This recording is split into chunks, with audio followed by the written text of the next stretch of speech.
Llogaritë e Partisë Demokratike bazuar në votat preferenciale për kandidatët nxjerrin se bandat kriminale në Elbasan, Durrës e Tiranë kanë diktuar 80.000 vota më 11 maj. Kryedemokrati Sali Berisha denoncoi këtë të premte bashkëpunimin sipas tij të grupeve kriminale në Durrës, Elbasan dhe Tiranë për të nxjerrë si më të votuar kandidatët që ju kishte përcaktuar kreu i qeverisë Edi Rama.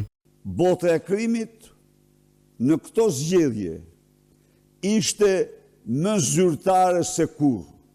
Unë kam denoncuar bashkërendimin e bandave të Durrësit dhe Elbasanit, darkat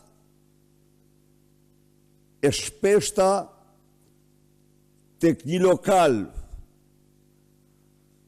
në Shkëmbi i Kavajës, ku darkonin së bashku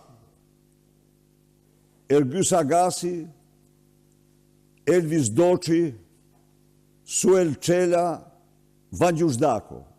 Vetëm 3 nga këta kandidat, vetëm 3 ose 4 nga këta kandidat kanë 80.000 vota të regjistruara.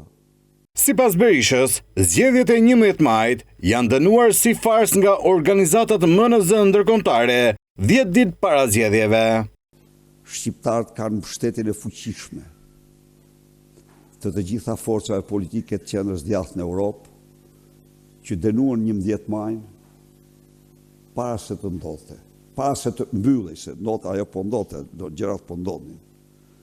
Ndaj dhe erdha edhe një herë këtu të ritheksoj dimensionin e krimit, dimensionin monstruoz të krimit në këto zgjedhje. Berisha akuzon SPAK, por edhe mediat, se janë bërë palë me kryesocialistin Edi Rama në zgjedhjet e 11 majit. Por Altin Doçi, Altin Poja, nuk i sekuestror, pasi e mbrojti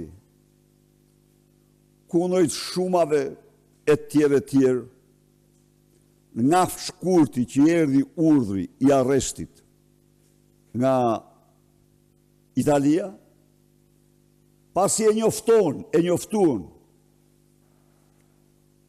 se tani nuk kemi që bëjmë më tutje, dhe ai jeton i qetë në vilën e Gjushit. Ndërkohë votat që kanë shkuar për partitë e reja, sipas liderit demokrat, janë vota që nuk donin rotacionin. 10 herë më shumë vota se kandidati i dytë.